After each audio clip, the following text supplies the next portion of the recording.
Salutare tuturor! Voi sunteți pe canalul Francesca Show și astăzi facem partea a doua la vă arăt colecția mea de make-up. Bun, din câte vedeți, în partea întâi am testat câteva chestii, da? Dar asta nu ne împiedică să testăm și celelalte. Mai am destul de mult make-up pentru că am arătat abia un sfert. Și mi-e rușine. Pentru că abia un sfert, doamne. Asta e partea a doua și cred că o să fac și partea a treia, pentru că e prea mult. Da. Bun, următorul lucru de make-up este raftul meu cu plin de make-up. În partea întâi v-am arătat niște chestii foarte drăguțe. Da, și o să vă arăt și în partea asta niște chestii foarte drăguțe și în partea a treia, pentru că acum realizez că mai am foarte multe. Da. Am un fard de la Trend It Up, un eyeshadow în engleză, auriu, care uitați cât de frumos este.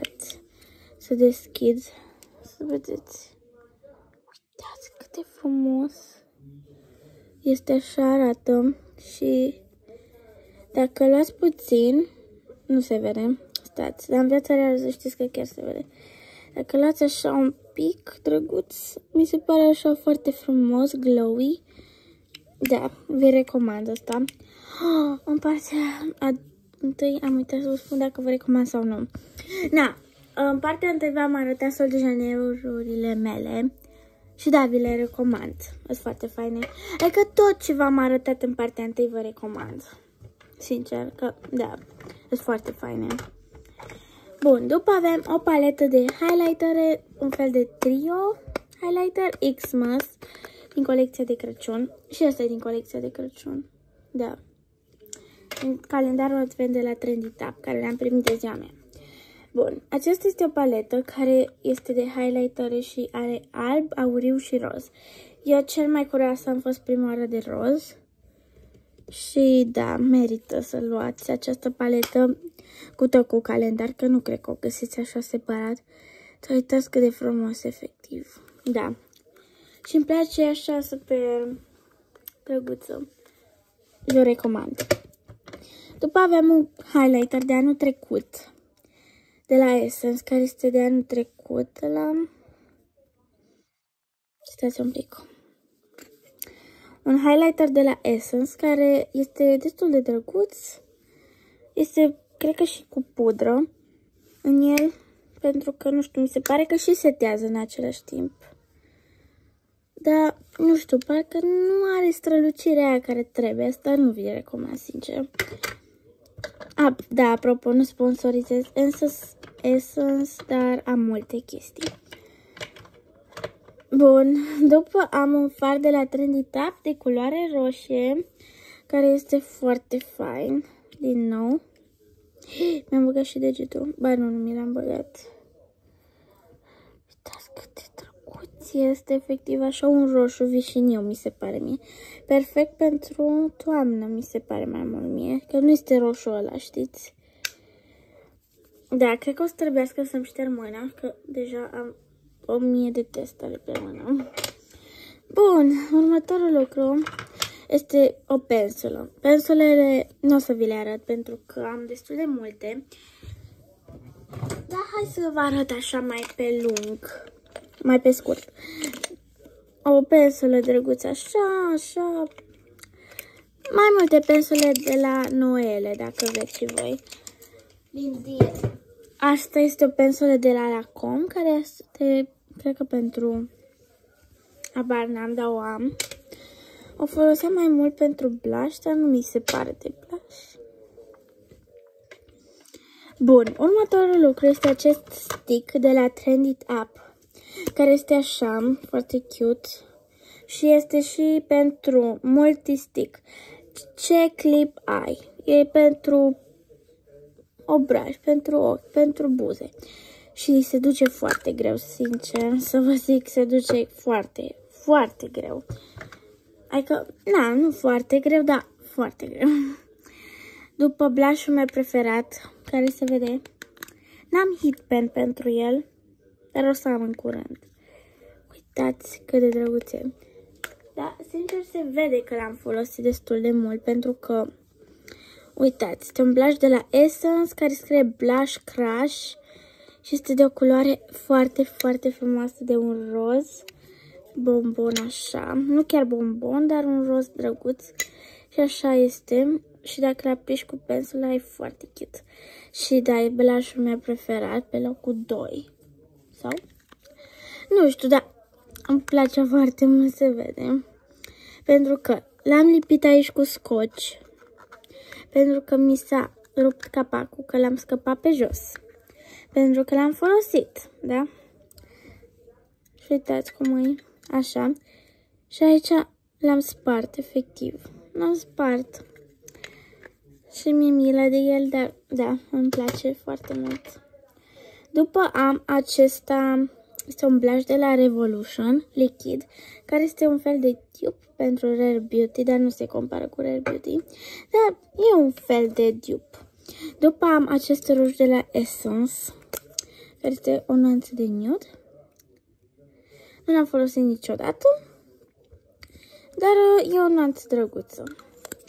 Și mi se pare ambalajul acela de la Makeup by Mario, pentru că e un nat de ăla care nu se curăță. Deci dacă îl murdărești, așa o să rămână, nu poți să-l cureți.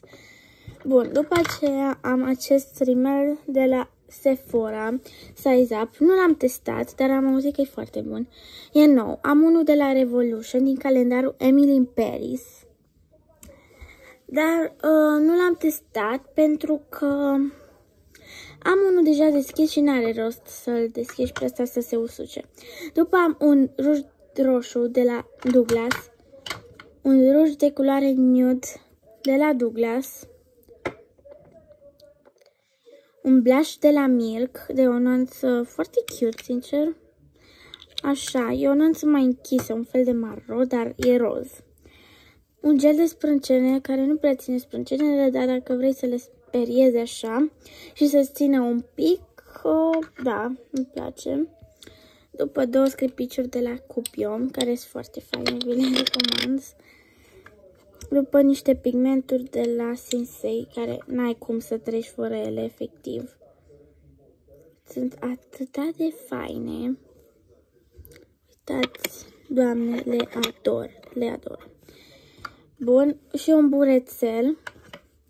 Și o pudră de la Essence, care la fel nu știu ce să zic neapărat despre ea. Dar vi-o recomand, de ce nu? Dar mai tare cred că vi-o recomand aia, nu știu. N-am testat-o, dar pare mai bună. Aia din ambalaj turcoaz cu roz cu alb de la Essence, care scrie ceva Essence Matte, nu știu. Ceva de genul. Și am auzit că... N-am auzit nimic de fapt despre ea, dar eu presupun că e faină. Nu știu de ce presupun asta, dar presupun. De ce n-ar putea fi faină? Zic eu în mintea mea. Așa că, da. Le-am aranjat înapoi, pentru că cam atât cu dulăpiorul ăsta. Dar stați, că nu asta a fost. Mai am. După aceea am acest dulăpior în care nu prea am make-up. Am mai mult... Vai, am crezut că mi l-am spart, că am aici ceva, dar nu mi-am spart nimica. E pur și simplu... Am niște parfumele care o să vi le arăt, pentru că parfumurile se încadrează în make-up. Stai să văd ce mai e pe aici. Un burețel de la Trendy Tab din calendar Advent mauve. E un pic cam tare, deci nu știu dacă e așa bun, dar da. Un burețel de la Sensei. Îmi plac foarte mult bureței de la Sensei. Sunt foarte faini și asta e în formă de braz. O ascuțitoare de la Sephora. Se pune la make-up pentru că ascuți creionele de buze, de ochi. Deci da. Ce mai am? Mostre de parfum Dior J'adore. Așa. Miss Dior. Foarte fain. Lady Million. Nu l-am testat pe asta niciodată. Nu știu, cred că miroase bine. Nu prea simt. Și Givenchy, ceva de la Givenchy și parfumul de la Ariana Grande și o paletă de trio de la Sinsei, vi-o recomand. Am și Hit Pen pentru blush-ul de la Sinsei, bronzerul, așa și așa, highlighterul, tot așa și așa, blush-ul e chiar drăguț. Ăla vi recomand din paletă. Bine, nu puteți să le luați separat, dar, na, presupun că, nu știu, e drăguță, da, mai pe scurt e drăguță paleta. Cam atât am avut de make-up în dulăpiorul ăsta și nici n-am de skincare în el. Am chestii, bandă din aia să-ți faci eyeliner-ul, dar nu cred că se pune la make-up și nici la skincare. Cred că sunt mai mult folositoare pentru ele. Bun, după aceea am o oglindă de la Dior Addict roz, așa foarte squishy, sincer. Așa arată, să nu se vadă telefonul. Și are o oglindă care te vezi normal și o oglindă care te vezi, na, mare. Și după aceea am o paletă de la Revolution Fortnite, care are oglindă și asta e fain la o paletă. Și are niște nuanțe super drăguțe de albastru și de mov. Uitați, albastru ăsta lot, mi se pare, uitați, acesta. L-am testat așa aici. Și este drăguț, n-am aplicat mult. Hai acum drop in ăsta, că arată interesant și vreau să-l testez.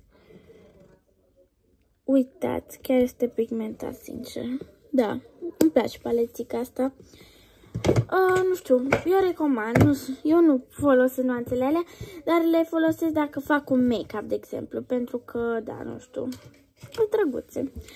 Și am un Juicy Bomb de la Essence nuanța 101. Îmi place foarte mult. Bun, după aceea am încă două palete cu care fac eu make-up-uri zilnice. Aia de la Revolution nu prea fac make-up-uri zilnice, dar astea două, da. Asta am mai veche. Asta este, am primit-o de ziua mea cu nude-uri, foarte, foarte cute. Asta chiar îmi place. Lumina mea nu prea vrea să mai facă lumină. Să-ți aprind lampa, pentru că, da, nu se poate.